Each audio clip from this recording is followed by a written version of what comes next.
Hey, I'm Eric Haugen. There's my socials. Like my videos and subscribe to my channel. If this content is engaging for you, it helps me out when you do that. Today we're going to talk about diminished 7th chords and how to use them in chord progressions. I'm going to do actually several videos about the diminished 7th chord because they're a very interesting musical organism that I can't cover in one video. But first, let's learn how to play them. Play a G bar chord. Turn it into a G7. No problem. Pay close attention to the D, G, and B strings. Let's isolate that shape. Get our thumb to play the root. Still just a G7, right? Raise the root. You now have a G sharp diminished 7th. I would never say to play it like that. That's not really the right way. What you do is middle finger, index finger flat, and then the ring finger gets the middle. Now the magic of a diminished 7th chord, they're the only ones that are like this, them and augmented chords. They repeat infinitely. They're a symmetrically invertible, I don't know. Every 3 frets, they're the same.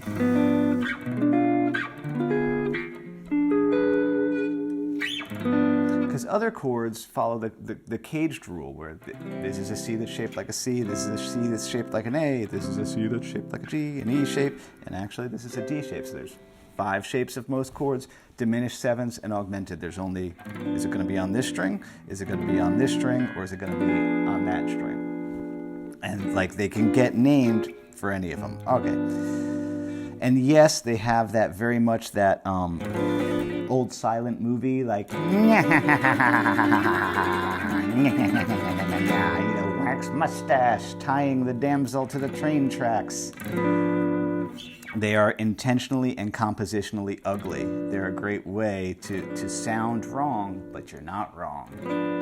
Now, today though, we're just talking about how you might use that in a chord progression. Here's the rule. They work just like a secondary dominant. They are an approach chord. I did a video on secondary dominants a few weeks ago.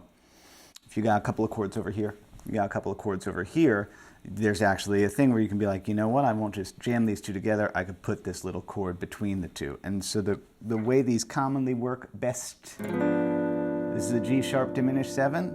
Don't be afraid of chords that have long names. G sharp diminished 7, G sharp diminished 7. How many syllables is that? G sharp diminished 7. Ooh, that's a 6-syllable chord. It's a lot. They always want to resolve 1 fret higher, so it doesn't matter what key, it doesn't matter what. You can always just put one fret underneath.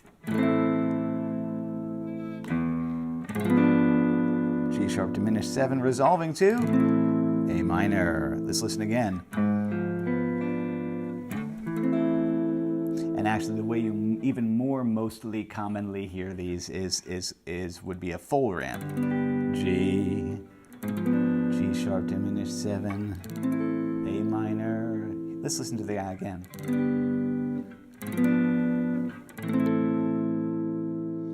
And then the hokey progression that, I don't know why everybody teaches this, but this is what they teach you when you take music college lessons, or actually, I don't remember where I learned this, but G sharp diminished, A minor, G7, because that's like a rhythm changes kind of thing. If you don't play your 7th chords like this on this string, I really recommend it, because everybody does this one, but 5 1 5 1 5 1. Look, 5 1 5 1 5 1. It's better. G, so that's 1. You know, I would, what would you call that? I don't know what, I would just call that, you know, that's funny, I don't know how I analyze these.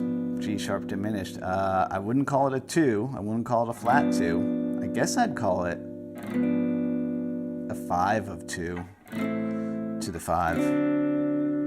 Let's see if I can make that progression cooler by being more aggressive with it. Yep.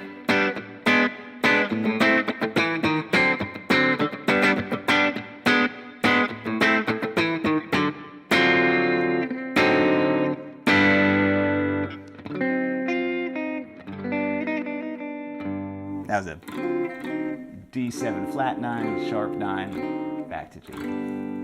Yeah, in general, if you chop at things a little bit more, you can get them to pop more. Back to neck pickup.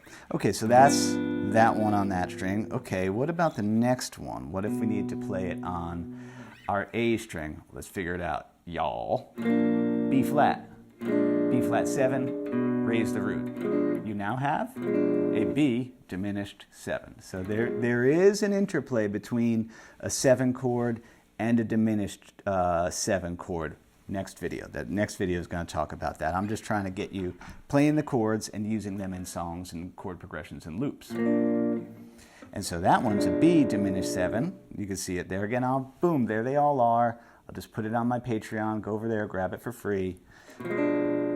That, because that's a B, hey boy, wants to resolve to C. I went to C minor because I like it. And did you see that? Because these repeat themselves every 3 frets, there's nothing that says you can't go.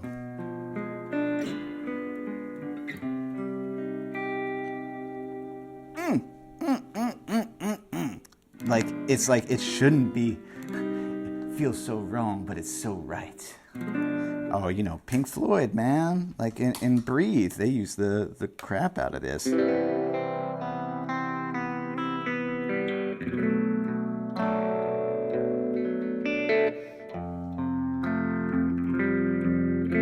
it comes.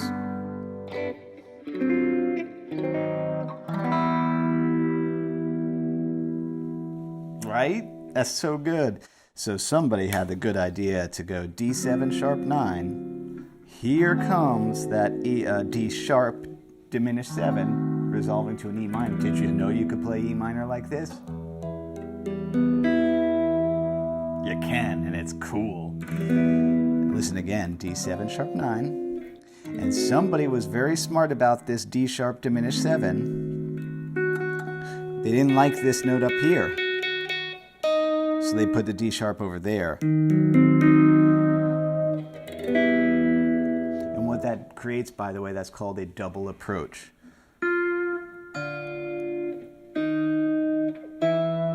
Because you have one note above the E, which is your target note, one note that's below, finally landing on it. That's hip. Other songs that use this ramp on this string, Elliott Smith's Bottle Up and Explode.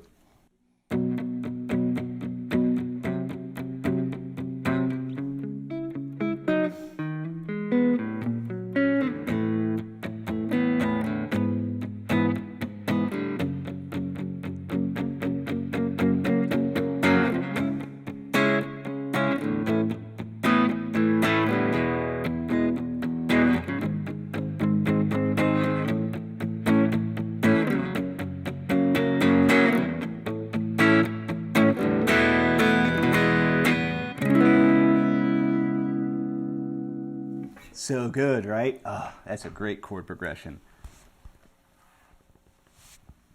I've learned from my mistakes to keep water nearby. All right, there's diminished 7 ramps on that string. Let's look at the last one.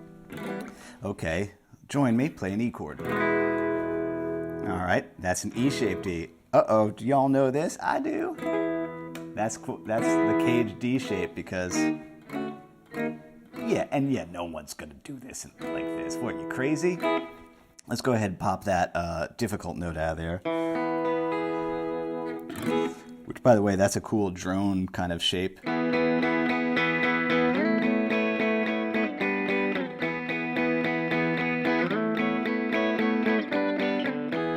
All right, let's go ahead and bring the 7th in now.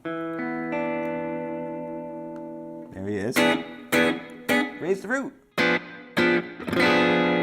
There it is, y'all. I always think it's funny the way I say y'all, because I live in North Carolina, but I'm from New Jersey. I think y'all is a great word, you know, gender, non-specific, all-inclusive term. I always feel like such a phony when I say it, y'all. I think they call us carpetbaggers.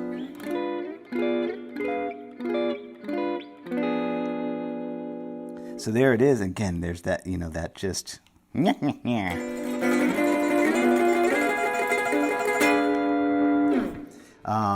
Great example of this. John Frusciante actually uses this. He doesn't do the full chord.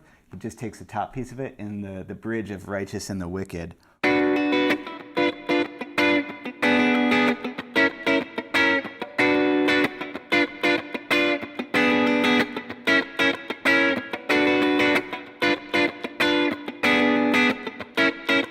So what we got there is really a B minor. And then he plays just that part of that chord. Flea is actually hitting the I guess that would be a G sharp diminished 7, but he's just getting those 3. Then he goes down to what is Flea is hitting a G diminished 7th, but he's just getting those. And then, so that'd be an F, right? You have an F diminished 7 and a G diminished 7, which is the approach chord back to that. Hear that? Interesting detour, by the way, with diminished 7th chords. You can name them because they're symmetrical. You could name them by, this is a F diminished 7, it's a B diminished 7, it's a D diminished 7, and a G sharp diminished 7, because it's just an endless sequence of minor thirds.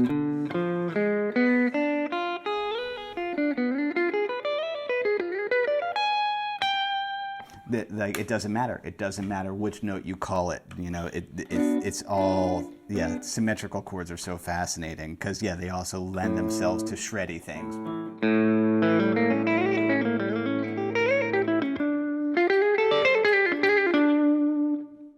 Something like that. That's going to be next lesson, talking about how a 7 flat 9 and you can do stuff like that with a diminished, but I don't want to detour too much into hot licks. I want us just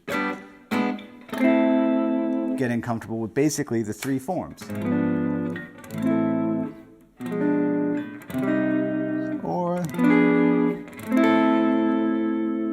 did I cover everything I needed to cover for today? Yeah, I think why these are cool is because they're intentionally and compositionally ugly. And I know that as guitar players we get tired of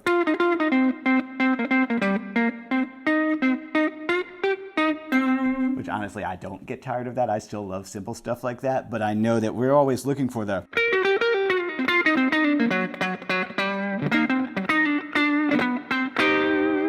We're always looking for the skronk opportunities? I don't know. I think, did I cover everything? Probably, maybe not.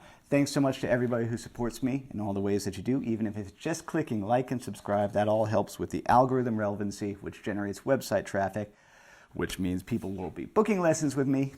Same guy, always the same guy. I might not have this hat on.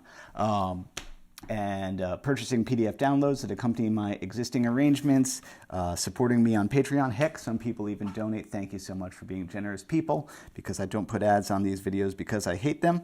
And so it means I make my living by people choosing to invest in me so that I can continue to create this content. Thank you, everybody.